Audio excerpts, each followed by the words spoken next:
کوشش کی گئی رہبر معظم آیت اللہ العظمیٰ سید علی خامنہئی حافظ اللہ کے کریکٹر کو بدنام کرنے کی کوشش کی گئی، ایک ایسی ہستی کو بدنام کرنے کی کوشش کی گئی کہ جنہوں نے 45 سال ہر قسم کی مشکلات دیکھی، ہر قسم کی جنگوں میں حصہ لیا، ہر طرح کے حالات دیکھے، بھوک دیکھی، پیاس دیکھی، لیکن اپنا ملک نہیں چھوڑا۔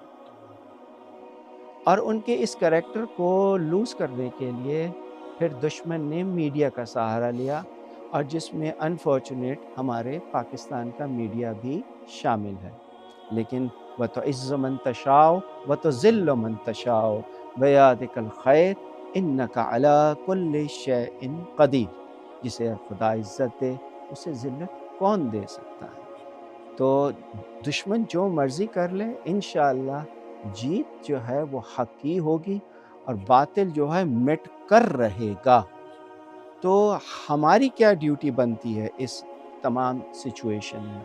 ہماری ڈیوٹی یہ بنتی ہے کہ اگر ہمارے سوشل میڈیا اکاؤنٹس ہیں تو کم از کم ہر روز ایک پوسٹ رہبر کے نام ہونی چاہیے، کیونکہ وہ خالی رہبر نہیں ہے، وہ نائب امام ہیں۔ ہمارے امام زمانہ کے ظہور سے پہلے اس تمام عرصے میں رہبر نائب امام ہیں، آیت اللہ العظمیٰ السید سیستانی نائب امام ہیں۔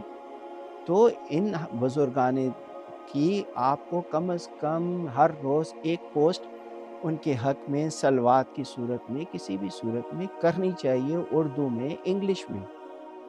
اور جو لوگ ان کی کریکٹر ایسیسینیشن کرنے کی کوشش کر رہے ہیں، جو ان کے کردار کو ویک بنانے کی کوشش کر رہے ہیں، جس میں وہ ہمیشہ ناکام رہیں گے، ان کے خلاف کم از کم ایک جملہ احتجاجاً اپنے سوشل اکاؤنٹ میں درج کریں۔ یہ ہمارا حق ہے، ہمارے پاس یہ چانس ہے، ہم کر سکتے ہیں۔ ہم نے دیکھا ہے کہ ابھی تک صرف اگر ہم شیعہ لیڈرشپ کی طرف دیکھیں، جو قائد ملت ہیں آیت اللہ سید ساجد علی نقوی صاحب، انہوں نے احتجاج درج کروایا ہے، لیکن شیعہ لیڈرشپ جہاں جہاں بھی ہے، جس ملک میں بھی ہے، دیکھیں ہمارے رہبر کی توہین کی ہے، اے آئی کے ذریعے ویڈیوز بنا کے وہ اپلوڈ کر رہے ہیں کہ جی فوجی جو ہیں وہ رہبر کو پکڑ کر لے کے جا رہے ہیں۔ توہین ہے یہ، کم از کم اس کے خلاف کم از کم لیڈرشپ کو آواز اٹھانی چاہیے، چاہے اس کا تعلق کسی بھی ملک سے ہے۔ یہ لیڈرشپ کی ذمہ داری ہے۔ اگر لیڈرشپ اس موقع پر رہبر کے حق میں کوئی پوسٹ نہیں کرتی تو ہمارے نوجوانوں کو کیا میسج جاتا ہے؟ جب لیڈر خاموش ہوگا تو نوجوان بھی خاموش ہوگا۔